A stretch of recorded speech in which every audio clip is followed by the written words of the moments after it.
स्वीकारत आहोत, जयंतीमध्ये नाचत आहोत, काही हरकत नाही. पण बाबासाहेबांची विचारधारा आपण आपल्या जीवनामध्ये उतरवत आहोत का? बाबासाहेबांची परिपूर्ण विचारधारा जर काही असेल तर तो बुद्धिझमच आहे. आज आपण सांगतो की धम्म किंवा बाबासाहेबांची विचारधारा लोक स्वीकारत आहेत, नाही अशातला भाग नाही. बाबासाहेबांना त्या काळामध्ये महार असल्या कारणामुळे कितीतरी गोष्टीचा सामना करावा लागला, बरोबर आहे. त्यांना पुढे येऊ दिलं गेलं नाही. आजही मला असं कधी कधी दिसून येते की कास्टिझम होते. आजही बौद्ध समाजाच्या व्यक्तीला नेतृत्व करू दिलं जात नाही. आजही बौद्ध समाजाच्या व्यक्तीला पुढे येऊ दिलं जात नाही. कुठेतरी ह्या गोष्टीचा देखील विचार केला पाहिजे. कालचा जो महार, आजचा तो बौद्ध. आज बौद्ध या नात्यानं, बौद्ध या जातीनं खरोखर आजही तेच होत आहे का, हा कधी कधी प्रश्न पडतो. आणि म्हणून या जयंती निमित्तानं आपण तरी ह्या गोष्टीची कुणगाठ बांधली पाहिजे की बाबासाहेबांनी जे सांगितलं की मी हा देश बौद्धमय करेल, मी हा देश बौद्धमय करेल, या विचारधारेच्या आधारावर मला चाललाच आहे. आणि बौद्धमय करेल म्हणजे काय, तर बौद्धमय करेल म्हणजे कोणाला काही सर्टिफिकेटच्या आधारावर बौद्ध करणं नाही आहे. बौद्धमय करेल म्हणजे काय, धारण करी सो धर्म हे वर्णा कोरी बात प्रभात हो वर्णा काली रात. माध्यम वापरून तुम्ही त्या फोटोची मोडतोड करू नका.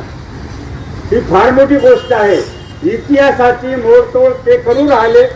आता याच्या माध्यमातून बाबासाहेबांच्या फोटोमध्ये सुद्धा चेंज करू राहिले. अरे हेच घटना जर बाबासाहेब आंबेडकरांनी लिहिली नसती, दुसऱ्या कोणी लिहिली असती, तर त्याचा महत्व फार वेगळं असेल. काही बोलली असते. पण ताई, जर बाबासाहेब आंबेडकर ब्राह्मण समाजाचे सवर्ण असते तर ही घटना या जगामध्ये सगळ्यात श्रेष्ठ आहे, सगळ्यात चांगली आहे. सोन्याची मूर्ती बनवून चांदीच्या रथामध्ये आणि मोत्याचे फुलं, मोती टाकून, चांदीचे फुलं टाकून बाबासाहेबांचा जय जयकार केला असता. फक्त बाबासाहेबांनी मागासवर्गीय समाजामध्ये जन्म घेतला आणि या मागासवर्गीय समाजाचं सोनं केलं, यांच्या जीवनामधला अंधकार मिटवला, हे त्यांच्यातून पाहायला जात नाही.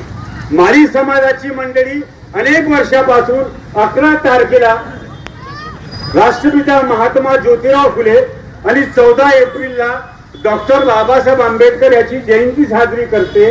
आणि हर वर्षी सकाळी 8 वाजल्यापासून तर रात्री 11 वाजेपर्यंत थंडगार पाण्याचं वाटप करते. जमाते इस्लामे हिंद हे सुद्धा अनेक वर्षापासून कोल्ड्रिंक्स आणि पाणी, आणि आमचा सहकारी मिलिंद यांनी सुद्धा चहा पाण्याची व्यवस्था केलेली आहे. त्यांना माहित आहे की या समाजाचं काही देणं आहे.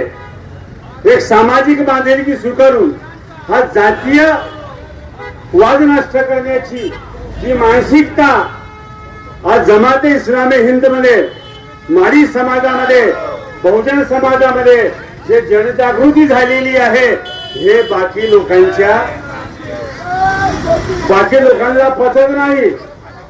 बाबासाहेबांचा जय जयकार संपूर्ण जगामध्ये सुरू आहे. आणि बाबासाहेब जोपर्यंत सूर्य आणि चंद्र आहे तोपर्यंत बाबासाहेबांची घटना, बाबासाहेबांचे केलेले काम, बाबासाहेबांनी दिलेले चांगले विचार हे कोणीही मिटवू शकत नाही. तुम्ही कितीही षडयंत्र रचा, हा सगळा 85% बहुजन समाज हा संघटित झालेला आहे आणि हा समाज हे सगळ्या गोष्टी हाणून काढणार आहे. आज आमच्या कार्यक्रमाला प्रमुख उपस्थिती म्हणून आदरणीय भंतेजी, राजज्योतीजी, तसेच पार्लमेंटरी बोर्ड सदस्य अशोकभाऊ सोनवणेजी, देवाभाऊ हिवराळीजी, जिल्हाध्यक्ष, तसेच व्यासपीठावर तोलामोलाचे पदाधिकारी.